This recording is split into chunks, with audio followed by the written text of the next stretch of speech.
ప్రపంచంలోనే తాబేలు సంతతిలో అరుదైన జాతి ఆలివ్ రిడ్లీ.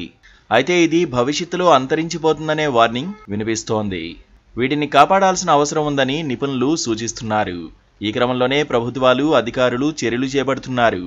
వీటి సంతతిని కాపాడుకోకపోతే భవిష్యత్తులో సముద్ర జలచరాలకు, మత్స్యకారులకు కూడా ఇబ్బందులు తలెత్తే అవకాశం ఉండడంతో ఈ జాతిని కాపాడేందుకు ఏపీలో కూడా చర్యలు తీసుకుంటున్నారు.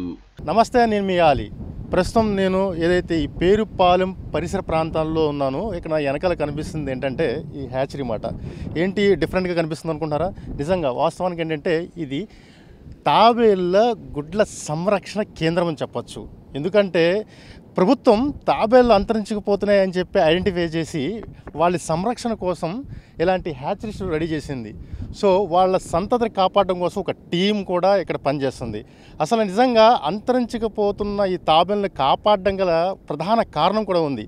మన సముద్ర జలాలు ఏదైతే ఉన్నాయో వాటి మత్స్య సంపద కోసం ఈ అరుదైన తాబేళ్ళు ఏదైతే ఉన్నాయో అవి కాపాడతాయంట. అసలు వాస్తవానికి ఈ హ్యాచరీకి ఉన్న స్టోరీ ఏంటి, ఈ తాబేలు యొక్క పేరేంటి, నిజంగా ఈ సముద్ర జలాల్లో ఈ మత్స్య సంపద ఏదైతే ఉందో వాటిని ఎలా కాపాడతాయి, what's the story? Olive ridley తాబేళ్లు వాటికి అనుకూలమైన సముద్ర ప్రాంతాన్ని మాత్రమే గుడ్లు పెట్టేందుకు ఎంచుకుంటాయి. వాటిలో ఎక్కువ శాతం ఒరిస్సాలోని గంజాం జిల్లా సముద్ర తీరం, విశాఖ తీరంతో పాటు పశ్చిమ సిక్కోలు తీర ప్రాంతాలు ఉన్నాయి. వేల కిలోమీటర్లు ప్రయాణించి సముద్ర ఇసుక తీరంలో సంతానం ఉత్పత్తి చేస్తూ ఉంటాయి. కాగా పశ్చిమ గోదావరి జిల్లా నర్సాపురం పేరుపాలెం బీచ్ వద్ద కూడా ఈ ఆలివ్ రిడ్లీ జాతి తాబేళ్లు గుడ్లు పెట్టేందుకు వచ్చాయి.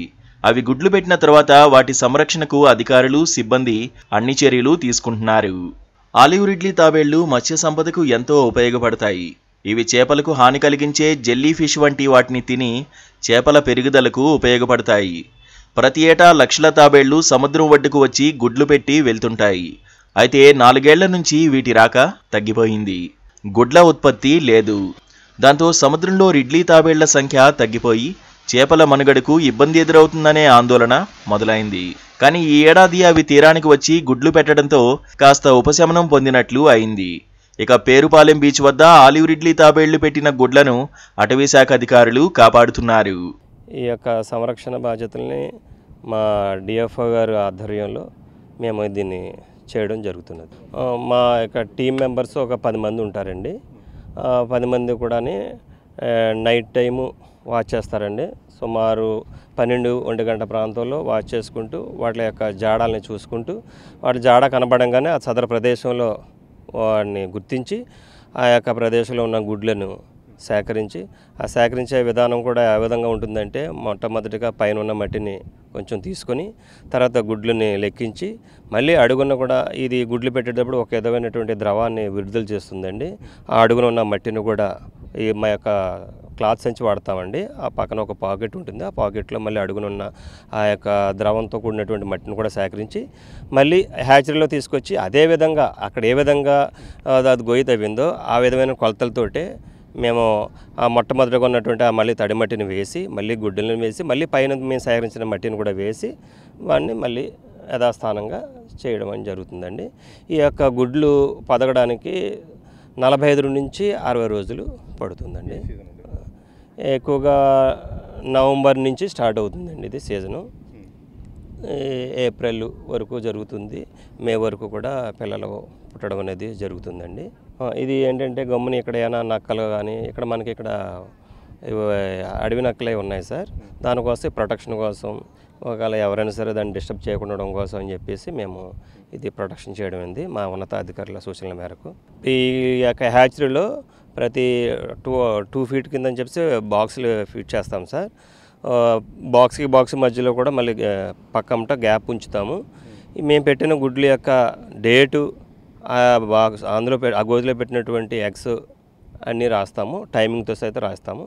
తద్వారా దాని యొక్క టైం ఎంత అయిందని కూడా మనం క్యాచ్ చేసి ఆ గుడ్లు పొదిగే టైంకి ఆ గుంట కొంచెం లోతుగా రావడంతో మేము దాని మీద గంప పెట్టి నైట్ అంతా మా కుర్రవాళ్ళందరూ వాచ్ చేసి మాకు ఇంటిమేషన్ ఇస్తారని దాని ప్రకారంగా మేము మరుసటి రోజు నైట్ కానీ పొద్దుటే కానీ వదలడం జరుగుతుంది. ఇక ప్రత్యేకంగా హ్యాచరీలను ఏర్పాటు చేసి సిబ్బంది నిత్యం పనిచేస్తున్నారు. గుడ్లను జాగ్రత్తగా చూసుకుంటూ పిల్లలయ్యే వరకు చర్యలు తీసుకుంటున్నారు. మేము గ్రామీణ ప్రాంతం పెదమనవల్లంక అండి మాది. మత్స్యకారు ఏటకి సంబంధించి మేము ఇంతకుముందు కూడా మత్స్యకారు బోట్ల మీద ఏటకి వెళ్ళేవాళ్ళం అండి.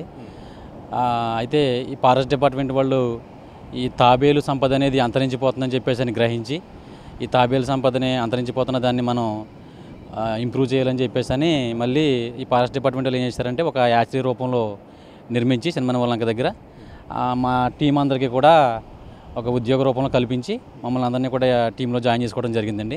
సో మేము ఫారెస్ట్ డిపార్ట్మెంట్లో జాయిన్ అయ్యి డ్యూటీ చేస్తున్నందుకు చాలా ఆనందంగా ఫీల్ అవుతున్నాము.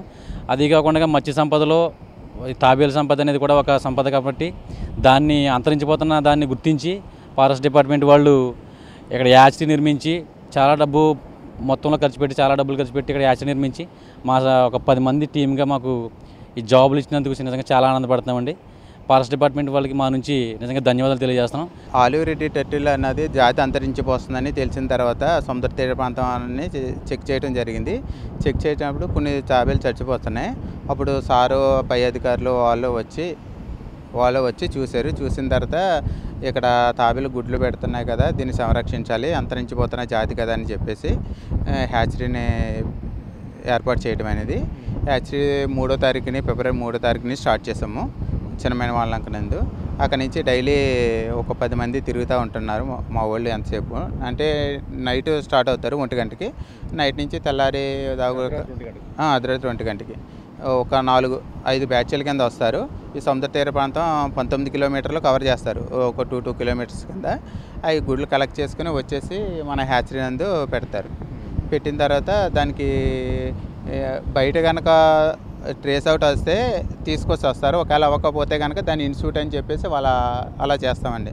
దానికి కంచి కట్టి చుట్టూరు గన్ని బ్యాగ్తో రౌండప్ చేసి అలా వండిస్తాం. ఒకవేళ మనకి ట్రేస్ అయితే కనుక తీసుకొచ్చేసి లోన పెట్టేసి దాని మీద నేమ్ బోర్డులు అది రాసి అలా వేస్తాం. డే టైం అయితే 2 ఉంటారు, నైట్ టైం కూడా 2 ఉంటారు. అందరూ ఉంటారు, మత్స్యకారులనే లేరు. ఇది చిన్నమనవల్లంక పెదమనవల్లంక ఓన్లీ కుర్రవాళ్ళే. ఇందులో ఒక 2 పెద్దవాళ్ళు ఉంటారు. వాళ్ళ సజెషన్స్ కూడా తీసుకొని, అంటే ఇది ఏ టైం ఎక్కితే ఏంటి అన్నది ఇక్కడ అనుభవజ్ఞులు తప్ప బయట వాళ్ళు ఎవరికి తెలియదు.